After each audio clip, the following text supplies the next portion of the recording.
వచ్చినాయి. బూత్ లో కూర్చునే కార్యకర్తలే లేరు. బీఆర్ఎస్ చూస్తే నాయకులంతా పారిపోతురు. బీఫాములు ఇస్తే ఇజిరేసి డస్ట్బిన్ లో పడేసి ఉరుకుతురు. మరి ఎక్కడున్నారు? కాబట్టి సోషల్ మీడియా వచ్చే ప్రచారాల గురించి పట్టించుకోవద్దు. మీరు ప్రతి ఒక్కరు కూడా మీ మొబైల్ ఫోన్ల రోజు పొద్దున మన కాంగ్రెస్ పార్టీ ఇచ్చే కార్యక్రమాలను షేర్ చేయండి. మన ఊర్లో ప్రతి ఒక్కరిని చైతన్యవంతులు చేయండి.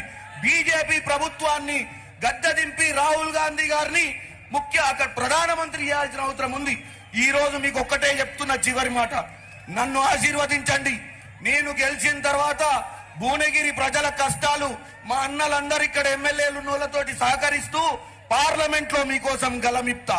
ఇక్కడ సమస్యలు, ఇక్కడికి రావాల్సిన నిధులు అన్నిటి కోసం పార్లమెంటుకు పోయి పోరాటం చేస్తా. మీ అందరికీ తెలుసు, మా ఇద్దరు అన్నలు మా మధ్యన మా రేవంత్ అన్నుండు నన్ను ఆశీర్వదిస్తుర్రు. ఈ రోజు 10 ఏళ్ల తర్వాత సోనియా గాంధీ తెలంగాణ ఇచ్చిన తర్వాత మొట్టమొదటిసారిగా మన ముఖ్యమంత్రి గారు రేవంత్ రెడ్డి గారు అయినరు. ఈ రోజు ఆయన యువకుడే, ఆయనకు కూడా 20-25 ఏళ్ళు మిమ్మల్ని మంచిగా చూసుకొని అభివృద్ధి చేయాలన్న ఒక ఆలోచనతో పట్టుదలతో పోతుర్రు.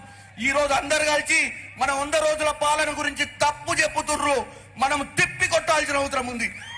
పదే చెప్పుతున్న తప్పుడు ప్రచారాన్ని తిప్పి కొట్టాల్సిన అవసరం ఉందని మీ అందరికీ తెలియజేస్తూ, మీ అందరూ నన్ను ఆశీర్వదించండి. నేను మీ బిడ్డనే.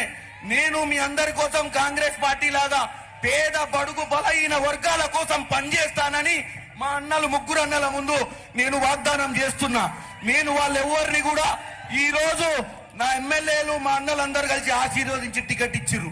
ఎందుకు ఇచ్చిర్రంటే మీ మీద నమ్మకంతో, మీ మధ్యలో ఉన్న కార్యకర్తను గెలిపించుకుంటారన్న నమ్మకంతో ఒక మధ్య తరగతిలో పుట్టి ఈ యొక్క టికెట్ సంపాదించుకోవడానికి మా అన్నలు ఇచ్చిన సహకారానికి మీ సహకారం కావాలని కోరుకుంటూ సెలవు తీసుకుంటున్నాను.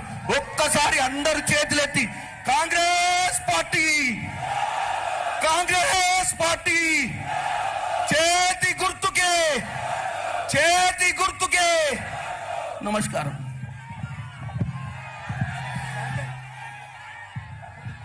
ఇప్పుడు తుంగతుర్తి ఎమ్మెల్యే మందుల శామ్యూల్ పొల్లు పొల్లు నొజ్జు నొజ్జు మాట్లాడతారు.